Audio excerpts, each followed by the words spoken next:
Это был холодный и мрачный вечер в тихом городке Сидар-Гроув, где звук дождя, стучащего по жестяным крышам, был единственным, что нарушало тишину. В небольшом тускло освещенном гараже на окраине города Эли молодой механик с руками, испачканными в смазке и усталыми глазами, закручивал последний болт на старом седане. Для него это была не просто работа, это был способ выжить. Элли был человеком с большими мечтами, но с еще большими трудностями. Каждый день он вкладывал всю душу в ремонт машин, надеясь однажды открыть свою собственную мастерскую. Но с растущими долгами и клиентами, ищущими самые дешевые услуги, эта мечта казалась все более недосягаемой. Тем не менее, Элли оставался добрым человеком, часто ремонтируя машины бесплатно для соседей, которые не могли себе этого позволить. Вытирая руки тряпкой, готовый завершить рабочий день, Элли услышал странный звук, прорезавший шум дождя, грохот, который звучал неравномерно, словно раненый зверь приближался. Заинтригованный Элли подошел к дверям гаража и выглянул в шторм. Именно тогда он его увидел, человека, промокшего с ног до головы, который толкал стильный мотоцикл, выглядевший так же неуместно в Сидар-Гроув, как бриллиант в угольной шахте. Человек, высокий и укрытый тенями, остановился перед гаражом Элли и поднял взгляд. Его лицо было усталым, но спокойным, с неуловимой загадочностью, которая заставила Элли замереть. «Привет», — сказал мужчина, его голос был ровным, но с ноткой раздражения. «Эта штука меня подвела. Думаешь, сможешь помочь?» Элли замешкался на мгновение. В этом человеке было что-то знакомое, но он никак не мог вспомнить, откуда. Отмахнувшись от этих мыслей, он кивнул в сторону гаража. «Загоняй! Посмотрим, что там случилось». Когда незнакомец закатил мотоцикл внутрь, Элли не мог не восхищаться машиной, шедевром инженерии, намного превосходящим все, с чем он обычно имел дело. В ее дизайне ощущалась элегантность, намекающая на богатство, но человек, который ее привез, казался совершенно лишенным высокомерия. Он был промокшим, замерзшим и, на удивление, скромным. Элли присел у мотоцикла, его натренированные руки уже оценивали повреждения. «Похоже, у тебя тут редкая поломка. Починка может занять время». «Это нормально», — ответил мужчина, снимая шлем и проводя рукой по мокрым волосам. На мгновение Элли застыл. Лицо под шлемом было ему знакомо, не из реальной жизни, но с постеров, фильмов и интервью. Неужели это он? Прежде чем Элли успел что-либо сказать, мужчина протянул руку с легкой улыбкой. «Меня зовут Киану. Спасибо, что помог». И вот так, в самый обычный дождливый вечер, жизнь Элли начала меняться так, как он даже не мог себе представить. Шум дождя продолжал стучать по крыше гаража, пока Элли смотрел на мужчину перед собой, не зная, как реагировать. Он не мог отделаться от ощущения, что где-то уже видел этого парня. Но где? Спокойное поведение Киану не выдавало ничего особенного. Он вел себя как любой другой путник, застрявший в дороге, а не как голливудская звезда. «Рад познакомиться, Киану», — ответил Элли, крепко пожимая руку. «Меня зовут Элли. Давай взглянем поближе на эту красавицу». Он указал на мотоцикл, стараясь отвлечься от назойливого вопроса в своей голове. Неужели это действительно он? Осматривая мотоцикл, Элли быстро понял, что это была необычная поломка. Мотоцикл, редкая и дорогая модель, имел сложную проблему с двигателем. Что-то, что мог диагностировать и починить только высококвалифицированный механик. «Этот байк явно не отсюда», — заметил Элли, проводя пальцами по гладкому дизайну. «Что привело тебя в Сидар-Гроув? У нас тут не особо туристическое место». Киану тихо рассмеялся, подтянув табурет, чтобы сесть и отряхнуться от дождя. «Я проезжал мимо, направляясь к друзьям. Где-то свернул не туда, и вот что получилось», — сказал он, кивая на мотоцикл. Его тон был непринужденным, но в словах чувствовалась некая тяжесть, как будто он не договаривал всю правду. Элли решил не лезть в подробности. «Ну, тебе повезло, что ты нашел меня. Большинство местных мастерских даже не притронутся к такому байку. Пока Элли работал, между ними завязалась легкая беседа. Интерес Киану к работе Элли казался искренним. Он задавал вопросы о инструментах, методах работы и даже о трудностях управления гаражом в маленьком городе. Элли, которому редко кто проявлял интерес к его проблемам, неожиданно для себя начал раскрываться. «Я занимаюсь ремонтом машин и мотоциклов с подросткового возраста», сказал Элли, затягивая болт. «Это моя страсть. Всегда мечтал открыть свою мастерскую, но жизнь распорядилась иначе. Счета, долги. Знаешь, как это бывает?» Киану кивнул, его взгляд стал задумчивым. «Похоже, у тебя хватает забот. Но у тебя есть талант, а это уже крепкий фундамент». Элли сухо усмехнулся. «Талант не оплачивает аренду. Здесь люди ищут самое дешевое, а не самое лучшее. Но знаешь ты, что есть. То есть, приходится выкручиваться». На мгновение Киану ничего не ответил. Он просто наблюдал, как Элли с работанной точностью выполняет свою работу. Его руки двигались с той заботой и отдачей, которые редко встретишь. Когда он, наконец, заговорил, его голос стал мягче, почти задумчивым. «Знаешь, иногда дело не только в том, чтобы просто выкручиваться. Иногда нужно сделать шаг веры», — сказал Киану. «Правильная возможность может изменить все», — Элли ухмыльнулся.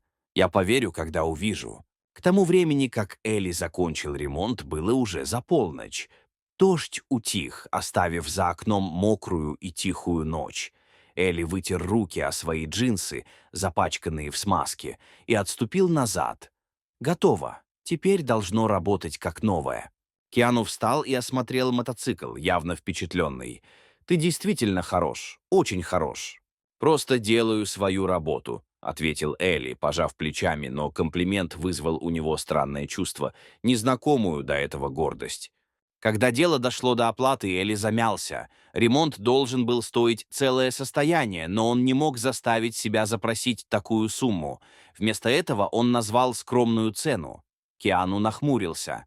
«Этого недостаточно за ту работу, которую ты сделал», — сказал он. «Я настаиваю на том, чтобы заплатить полную сумму». Элли покачал головой. «Дело не в деньгах. Я знаю, каково это. Когда тебе нужен шанс, просто заплати сколько можешь, и на этом остановимся». На мгновение Киану ничего не сказал. Затем с легкой улыбкой он протянул Элли деньги и сказал: «Ты хороший человек, Элли. Спасибо за все».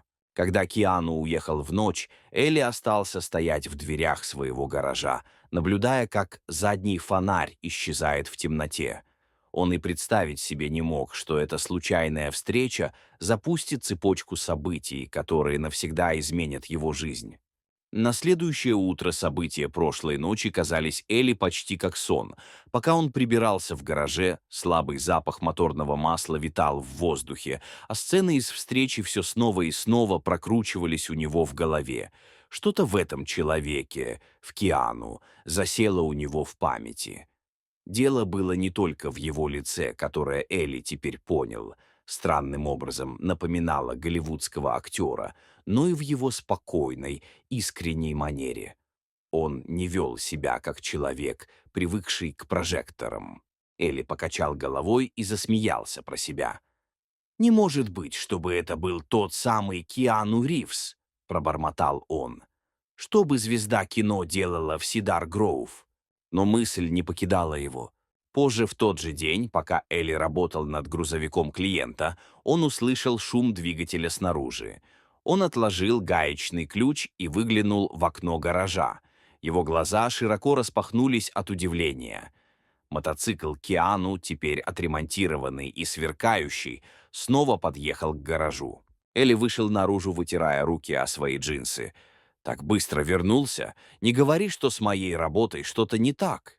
Киану рассмеялся, спрыгивая с мотоцикла. «Вовсе нет. Байк работает как мечта. Я просто чувствовал, что должен тебе что-то большее, чем рукопожатие и спасибо». Элли поднял бровь, озадаченный. «Должен мне. Ты уже заплатил». Киану облокотился на мотоцикл, задумчиво глядя в сторону. «Дело не только в деньгах. Прошлой ночью ты напомнил мне кое-что, о чем я почти забыл. Каково это встретить человека, который делает свою работу хорошо просто потому, что это правильно? Сегодня такое редкость. Элли пожал плечами, стараясь отмахнуться от комплимента. Я просто чиню вещи, тут нет ничего особенного. Это особенное, твердо ответил Киану. Ты не обязан был оставаться до поздней ночи или брать с меня меньше, но ты это сделал. Это многое говорит о тебе. Лицо Элли слегка покраснело. Он не привык, чтобы люди замечали или ценили его усилия. «Ну, спасибо, наверное. Но что привело тебя обратно?» Киану улыбнулся и кивнул на мотоцикл. «Я надеялся, что ты сможешь взглянуть на еще один из моих байков. Ты явно понимаешь, как работать с машинами, и я бы доверил тебе любую из тех, на которых я езжу». Элли заморгала от удивления. «У тебя еще есть байки?» «Скажем так, это мое небольшое хобби», — ответил Киану с широкой улыбкой. Элли замешкался, ощущая тяжесть своей текущей нагрузки. Но что-то в искренности этого человека делало отказ невозможным. «Да, конечно. Пригоняй, когда будешь готов». Когда Киану собрался уходить, он остановился и обернулся к Элли. «Кстати, ты когда-нибудь слышал о компании Arch Motorcycle?» Элли нахмурился. Название звучало смутно знакомо. «Что-то знакомое, но я мало о ней знаю». Киану улыбнулся. «Это компания, которую я соосновал. Мы делаем кастомные мотоциклы, высокопроизводительные, уникальные машины. Тебе бы понравились». Челюсть Элли слегка отвисла. «Подожди, ты соосновал мотоциклетную компанию? Так ты действительно?» «Киану Ривз», — спокойно ответил он, снова протягивая руку, на этот раз с понимающей улыбкой. «Но просто зови меня Киану». Элли рассмеялся, качая головой, пока пожимал его руку. «Знаешь, я думал, что ты мне знаком». Киану тихо засмеялся. «Большинство людей рано или поздно догадываются. В любом случае, скоро привезу байк. Спасибо еще раз, Элли. Увидимся». Когда Киану снова уехал, Элли облокотился на дверной косяк гаража, его мысли вихрем носились в голове. Этот человек был не просто очередным клиентом. Он был мировой звездой, сооснователем мотоциклетной компании и человеком, который, казалось, действительно заботится о помощи другим. Впервые за долгое время Элли почувствовал, что, может быть, его навыки стоят больше, чем он себе приписывал. Он еще не знал, что Киану вернется не только для того, чтобы починить свои мотоциклы. Он собирался исправить нечто гораздо большее — будущее Элли. Дни после визита Киану казались Элли сюрреалистичными. Он снова и снова прокручивал в голове их разговоры. От случайного упоминания Киану о соосновательстве мотоциклетной компании до его искреннего интереса к жизни и работе Элли.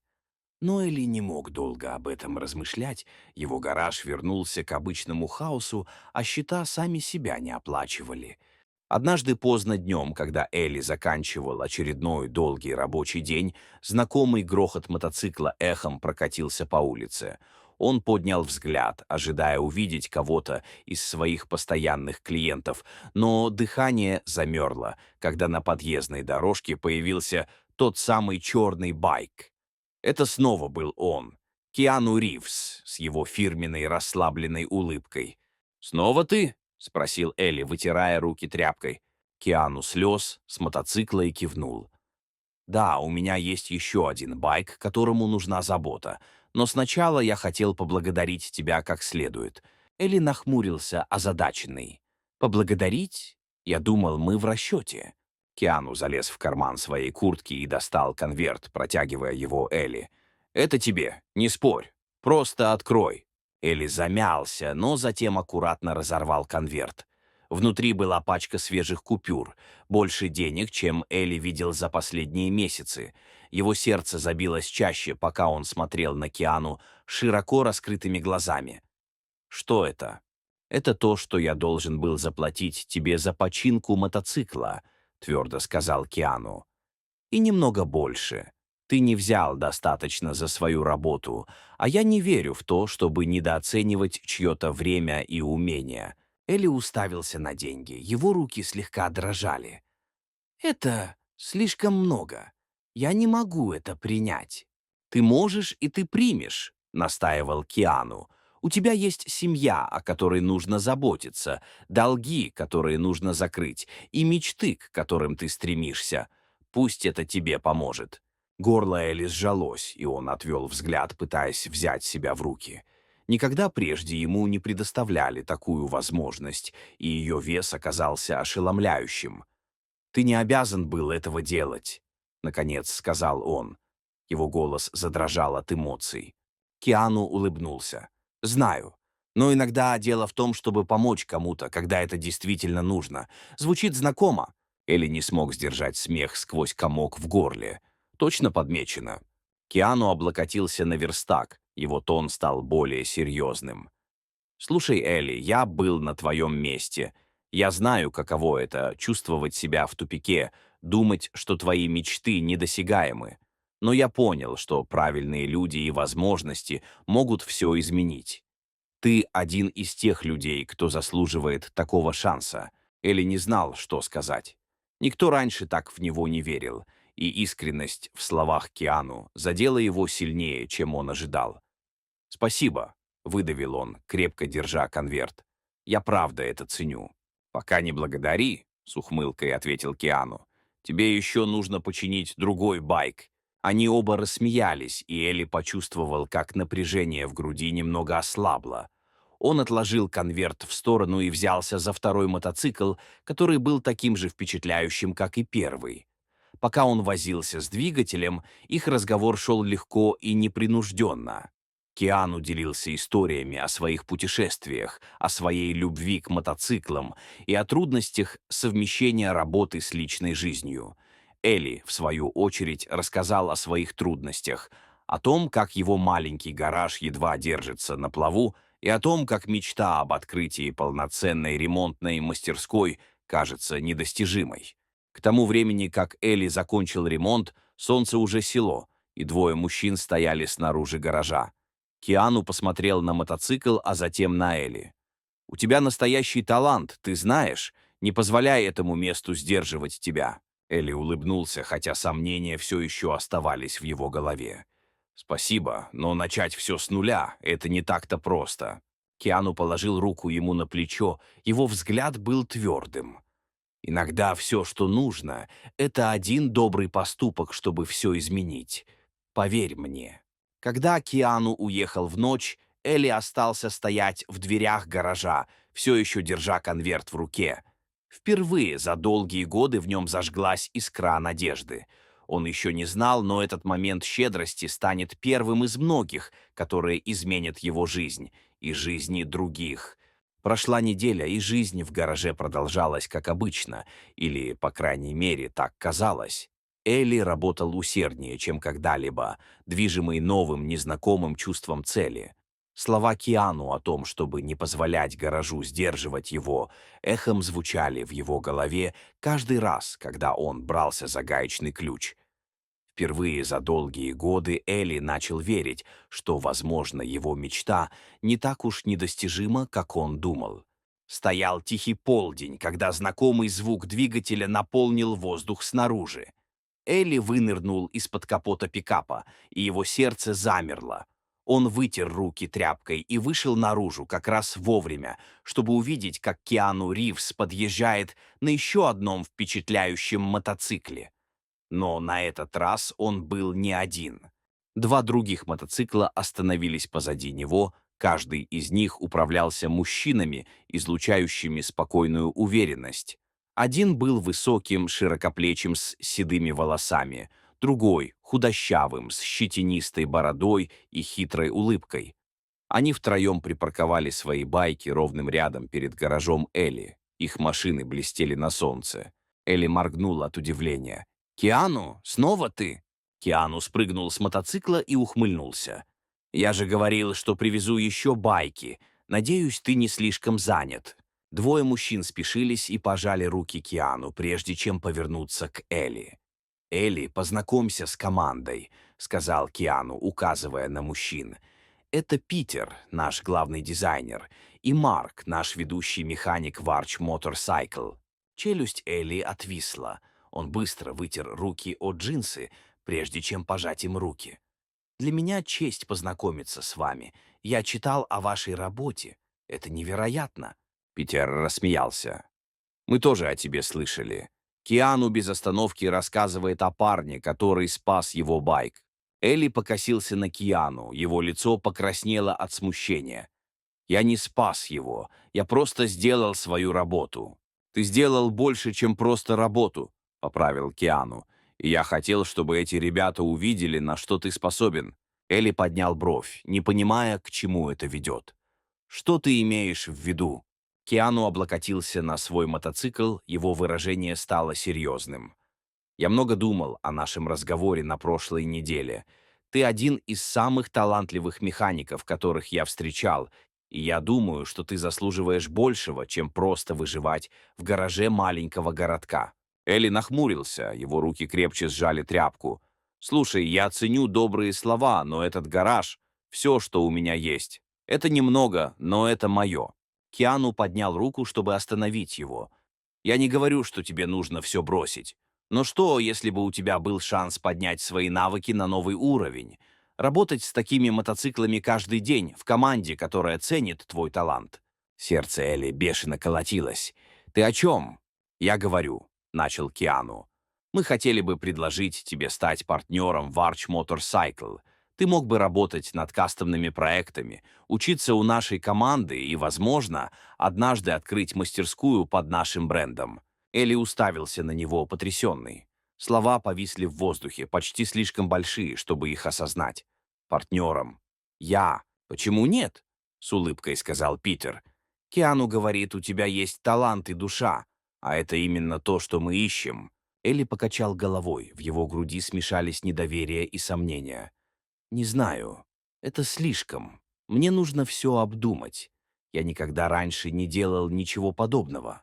Киану сделал шаг вперед, его голос был уверенным, но ободряющим. «Понимаю, Элли, это большой шаг, но тебе не нужно решать прямо сейчас.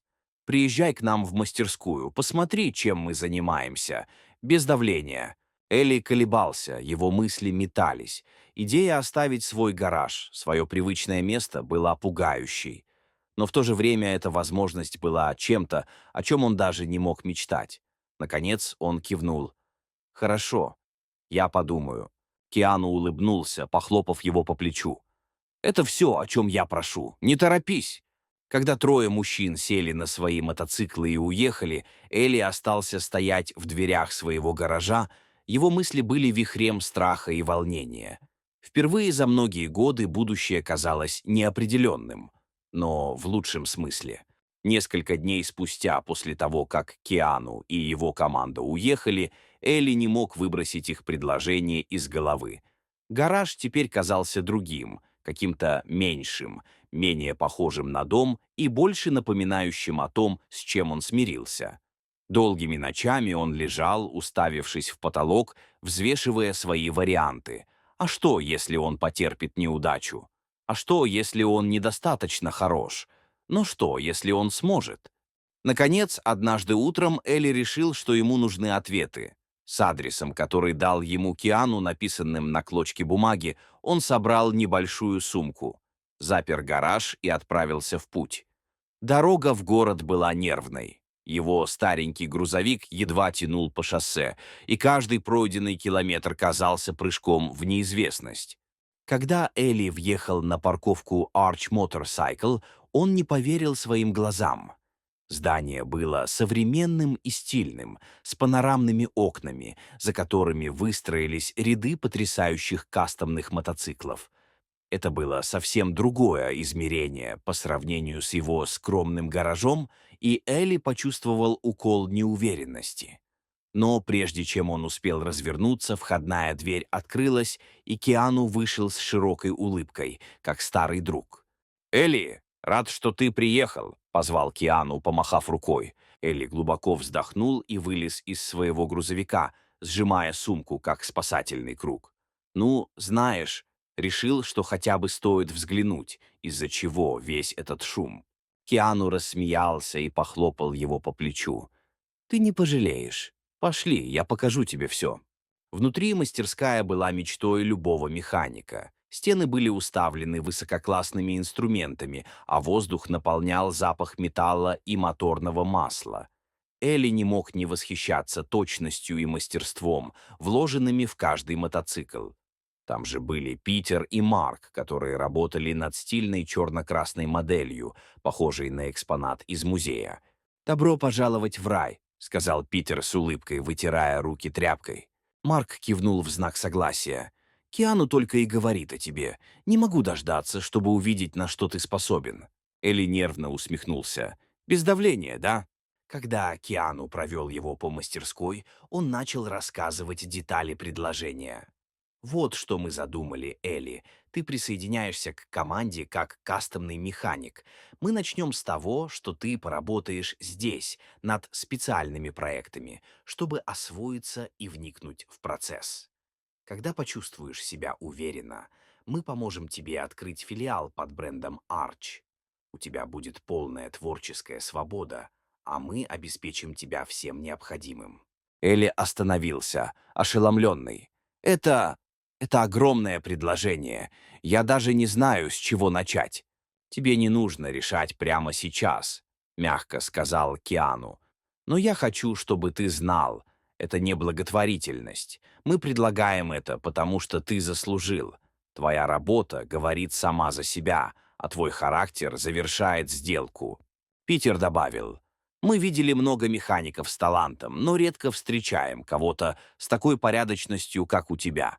Именно поэтому мы хотим тебя в нашей команде». У Элли в горле образовался комок. Он годами отдавал сердце своей работе, никогда не ожидая признания, не говоря уже о такой возможности. Но мысль о том, чтобы оставить свой маленький город, свой гараж и все, что он знал, пугала его.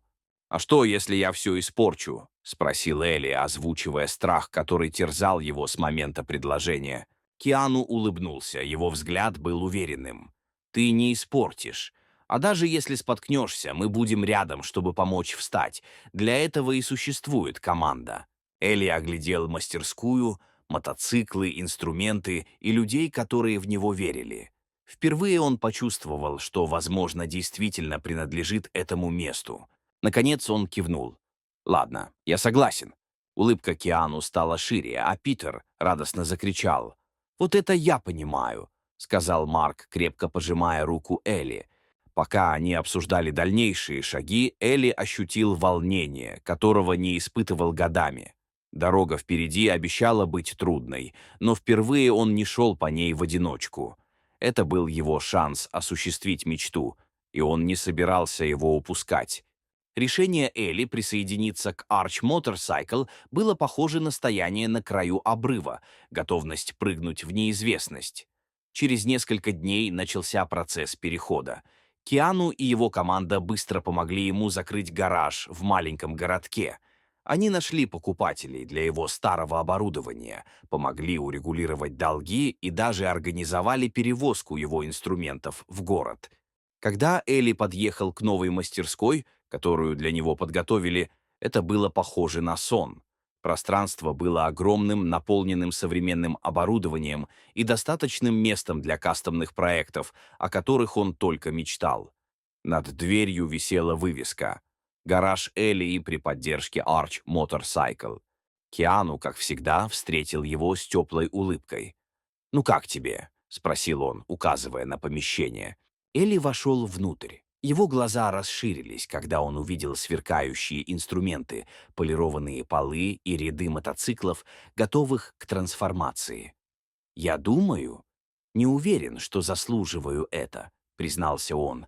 Его голос дрожал. Киану похлопал его по плечу. «Ты заслужил это, Элли, никогда об этом не забывай». Первая неделя была сплошной круговертью.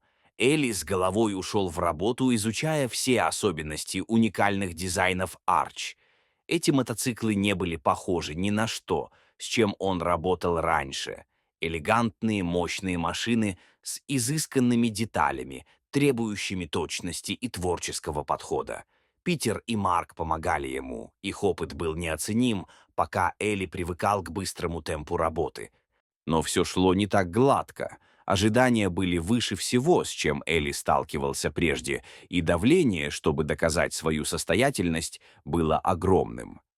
На третий день он допустил небольшую ошибку при сборке кастомного двигателя, и раздражение захлестнуло его. Бросив гаечный ключ на верстак, Элли пробормотал: «Может, я просто не подхожу для этого». В этот момент в мастерскую зашел Киану. «Тяжелый день?» — спокойно спросил он. Элли вздохнул, проведя рукой по волосам. «Не знаю, чувак, все это слишком большое. Такое ощущение, что я не справляюсь». Киану облокотился на верстак. Его выражение было задумчивым. «Знаешь, когда мы начинали Арч, я чувствовал то же самое. Я не знал, получится ли у нас. Но я понял, что ошибки — тут часть процесса. Важно то, как ты с ними справляешься». Элли поднял взгляд, встречаясь с глазами Киану. «А что, если я подведу всех?» Киану улыбнулся. «Ты не подведешь. А даже если оступишься, мы тебя поддержим. Просто сосредоточься на том, что ты делаешь лучше всего, на ремонте». Слова Киану попали в точку, и Элли глубоко вздохнул. Напряжение в его плечах немного спало. «Спасибо. Мне это было нужно». В течение следующих нескольких недель Элли начал находить свой ритм. Он работал долгие часы, вкладывая душу в каждый проект. Его навыки оттачивались, а уверенность росла с каждой успешной сборкой. Киану и команда продолжали его поддерживать, подбадривая и давая советы, когда это было нужно. Однажды вечером, когда Элли заканчивал работу над кастомным мотоциклом, Киану зашел в мастерскую. «Есть минутка?» — спросил он. Элли вытер руки тряпкой и кивнул. «Что случилось?» Киану указал на мотоцикл, который Элли только что закончил. «Это невероятная работа. Думаю, пришло время показать миру, на что ты способен». Элли нахмурился, озадаченный. «Что ты имеешь в виду?» «Я имею в виду», — с улыбкой сказал Киану, «давай покажем эту сборку на нашем следующем шоу. Это будет твой дебют в составе команды Arch». Идея вызвала у Элли всплеск нервного волнения. Шоу. Его работа перед клиентами, лидерами индустрии и СМИ. Это было одновременно пугающе и захватывающе. «Ты правда думаешь, что я готов?» — спросил Элли. Киану кивнул. «Я знаю, что готов». Когда Киану вышел, оставив Элли обдумывать предложение, в нем поселилась решимость. Это был его шанс доказать себе и миру, что он принадлежит этому месту. Дорога впереди обещала быть непростой, но Элли был готов встретить ее лицом к лицу. Дни перед шоу Arch Motorcycle были одними из самых напряженных и стрессовых в жизни Элли. Каждое утро он приходил в мастерскую еще до рассвета, твердо намереваясь довести свой кастомный проект до совершенства. Мотоцикл — элегантное матово-черное произведение искусства с яркими красными акцентами — олицетворял не только его навыки, но и смелость сделать шаг в неизвестность. Он хотел, чтобы все было безупречно. Но давление было невыносимым. Клиенты ежедневно приходили в мастерскую, осматривая проекты и задавая подробные вопросы. Элли приходилось разрываться между ответами на запросы, устранением проблем на других байках и мыслями о предстоящем шоу, которое все больше подтачивало его уверенность. Однажды вечером, после особенно длинного дня, Элли сидел, склонив голову на руки за своим верстаком. Мотоцикл был почти готов, но каждое малейшее несовершенство казалось ему вопиющим провалом. В голове роились сомнения. А что, если он недостаточно хорош? Что, если я опозорюсь перед всеми? Киану вошел в мастерскую и заметил подавленную позу Элли. «Ну, как продвигается?» — спросил он мягко. Элли поднял взгляд. Усталость была написана на его лице. «Не знаю, Киану. Чувствую, будто я здесь не на своем месте. Все ожидают совершенства, а я просто... я». Киану подвинул табурет и сел напротив него. «Позволь рассказать тебе кое-что, Элли. Когда мы начинали эту кампанию, я был напуган. Я не знал, будут ли нас воспринимать всерьез, или вообще купят ли хоть один мотоцикл. Но со временем я понял одну вещь. Люди не ждут совершенства. Они ждут усилий. Они ждут души. И именно это ты приносишь. Элли вздохнул. Просто трудно не чувствовать давления, понимаешь? Киану кивнул. Понимаю. Но давление, Ку, это неплохо. Это значит, что тебе не все равно. Это значит, что ты увлечен. И поверь мне, это страсть. То, что люди увидят, когда посмотрят на этот мотоцикл. Элли бросил взгляд на байк. Его блестящая поверхность отражала свет мастерской. Он вложил в него каждую крупицу своих умений и творчества, и где-то глубоко внутри знал, что это нечто особенное. «Спасибо, Киану, мне это было нужно», — сказал он. Его голос стал увереннее. День шоу наступил быстрее, чем ожидал Элли. Мероприятие проходило в просторном зале, где сновали лидеры индустрии, клиенты и представители СМИ. Под ярким светом стояли ряды впечатляющих мотоциклов Arch Motorcycle, каждый из которых был свидетельством мастерства компании. Мотоцикл Элли был выставлен в центре, его смелый дизайн привлекал восхищенные взгляды. Киану оставался рядом с Элли, представляя его влиятельным фигурам и высоко оценивая его работу. «Вот человек, стоящий за этим волшебством», — говорил Киану с улыбкой, хлопая Элли по спине. «Ты не найдешь более преданного механика». Элли пожимал руки и отвечал на вопросы. Его первоначальная нервозность исчезала по мере того, как он слышал положительные отзывы. Один клиент, пожилой мужчина с внимательным взглядом, внимательно осмотрел мотоцикл, прежде чем повернуться к Элли. «Это исключительная работа», — сказал он. «Как долго вы работаете в Arch?» Элли замялся, не зная, как ответить, но Киану вмешался. «Элли недавно в команде, но он уже делает фурор. Нам повезло, что он с нами». К вечеру Элли начал испытывать чувство гордости, которое он не ощущал раньше. Этот мотоцикл был не просто машиной, он стал символом всего, что он преодолел, начиная с борьбы в своем гараже в маленьком городке и заканчивая тем смелым шагом, который привел его сюда. К концу вечера мотоцикл Элли привлек значительное внимание, и несколько клиентов выразили интерес к заказу собственных кастомных моделей. Киану отвел его в сторону, когда толпа начала редеть. «Ты сегодня был на высоте, Элли», — сказал он с широкой улыбкой. «И это только начало». Элли ответил улыбкой, ощущая, как тяжесть сомнений наконец спала с его плеч. «Спасибо, Киану, за все». «Ты заслужил это», — ответил Киану. «Теперь давай продолжим строить». Когда Элли собрал инструменты и готовился к отъезду, он оглядел оживленное помещение, в котором все еще витало ощущение успеха. Он понял, что успех — это не в том, чтобы быть совершенным, а в том, чтобы появляться, работать и верить в себя. И впервые за долгое время Элли почувствовал, что он на своем месте. Через несколько недель после шоу Arch Motorcycle жизнь Элли начала меняться так, как он никогда не мог себе представить. Шум от мероприятия привлек новых клиентов в компанию, и многие из них специально просили, чтобы Элли работал над их кастомными мотоциклами.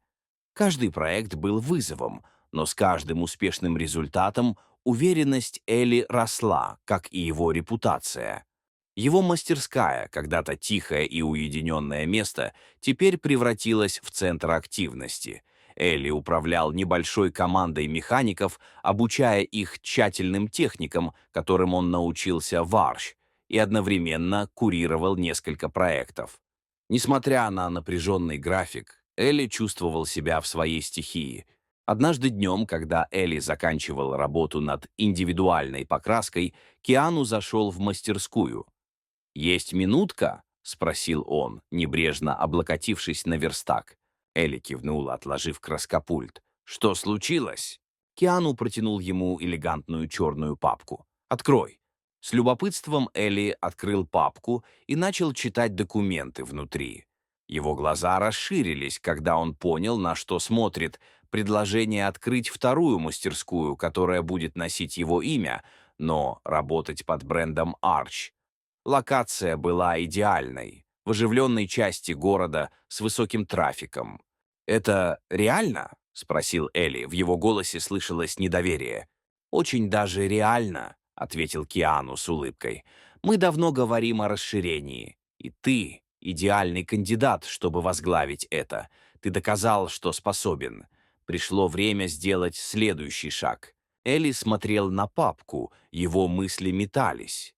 Идея управления второй мастерской пугала, но это был шанс закрепить свое место в индустрии и создать что-то по-настоящему значимое. «Я даже не знаю, что сказать», — признался он. «Скажи, что подумаешь», — сказал Киану, похлопав его по спине. «Без давления, просто знай, что мы верим в тебя». Когда Киану ушел, Элли задумался о том, как далеко он зашел. Всего несколько месяцев назад он изо всех сил пытался удержать на плаву свой гараж в маленьком городке. А теперь он был частью команды мирового уровня, с возможностями, о которых даже не мечтал. Но больше всего его поразило то влияние, которое он начал оказывать на других. Один из молодых механиков в его команде, 19-летний парень по имени Джейми, напоминал Элли самого себя в этом возрасте, полный желания учиться, но неуверенный в своих способностях. Элли взял Джейми под свое крыло, обучая его всем тонкостям кастомной сборки и вдохновляя гордиться своей работой. «У тебя есть талант, Джейми», — сказал ему Элли как-то вечером после закрытия мастерской. «Не недооценивай себя. Если смог я, сможешь и ты». Джейми поднял взгляд, его глаза были полны благодарности. «Спасибо, Элли. Это много значит для меня, особенно от тебя». Такие моменты напоминали Элли, почему он решился на этот шаг. Дело было не только в создании мотоциклов. Дело было в том, чтобы помогать людям, давать другим те же возможности, которые Киану однажды дал ему. Недели превращались в месяцы, и мастерская Элли стала настоящим маяком для сообщества. Местные дети, увлеченные мотоциклами, часто заходили, чтобы посмотреть, как он работает, и Элли всегда находил время ответить на их вопросы, а иногда даже давал подержать гаечный ключ. Слухи о его наставничестве быстро распространились, и вскоре начинающие механики со всей округи начали обращаться к нему в надежде чему-то научиться. Однажды, когда Элли закрывал мастерскую, Киану неожиданно появился, как он часто это делал. «Сложный день?» — спросил он, облокотившись на дверной косяк. «Всегда», — с улыбкой ответил Элли. «Но я бы не хотел, чтобы было иначе». Киану улыбнулся, его взгляд скользнул по оживленной мастерской. «Знаешь, когда я впервые встретил тебя, я сразу понял, что в тебе есть что-то особенное. Наблюдать за тем, как ты вырос, это невероятно». Элли рассмеялся. «Иногда до сих пор кажется, что это все нереально, но я благодарен тебе, команде, за все. Ты это заслужил», — просто ответил Киану. «И у меня такое чувство, что это только начало». Когда они стояли в угасающем вечернем свете, Элли не мог не удивляться тому, как сильно изменилась его жизнь. То, что началось как простой акт доброты, ремонт мотоцикла незнакомца в дождливую ночь, превратилось в путь трансформации не только для него самого, но и для всех, на кого он теперь мог повлиять. Прошли годы, и имя Элли стало синонимом мастерства и честности в мире мотоциклов. Его мастерская процветала, превратившись в сеть кастомных ремонтных мастерских под брендом Arc Motorcycle. Каждую из них возглавляли механики, которых Элли лично обучал, обеспечивая продолжение его наследия качества и доброты. Но для Элли настоящая радость была не в успехе, она была в тех жизнях, которых он коснулся на своем пути. Он никогда не забывал своих скромных начинаний и трудностей, которые его сформировали. Именно поэтому он создал то, что было ему особенно близко — программу наставничества для молодых механиков из неблагополучных слоев общества. Программа, названная «Гараж второго шанса», предоставляла инструменты, обучение и возможности тем, кто, как и Элли когда-то, нуждался в поддержке. В день открытия программы Элли стоял перед небольшой группой полных надежды, но немного растерянных учеников. Их лица напоминали ему его самого много лет назад. Когда он начал говорить, его голос был уверенным, но наполненным эмоциями. «Когда я только начинал, я никогда не думал, что окажусь здесь», — начал Элли. «Я был всего лишь парнем, который пытался свести концы с концами, ремонтируя мотоциклы в гараже маленького городка. Но кто-то дал мне шанс. Кто-то поверил в меня, когда я сам в себя не верил, и это изменило все». Толпа слушала внимательно, завороженная искренностью Элли. «Я хочу, чтобы вы знали, вы здесь, потому что у вас есть потенциал. И как бы тяжело ни было, как бы вы ни сомневались в себе, помните, вы способны на большее, чем вы думаете. Это не просто про ремонт мотоциклов, это про построение будущего. Вашего будущего». Когда раздались аплодисменты, Элли почувствовал знакомое присутствие рядом. Он обернулся и увидел Киану Ривза, своего всегда поддерживающего наставника, и друга, который с гордостью улыбался. «Ты делаешь хорошее дело, Элли», — тихо сказал Киану. Элли улыбнулся в ответ. «Я учился у лучших». В тот вечер, закрывая мастерскую, Элли заметил у двери молодого мальчика.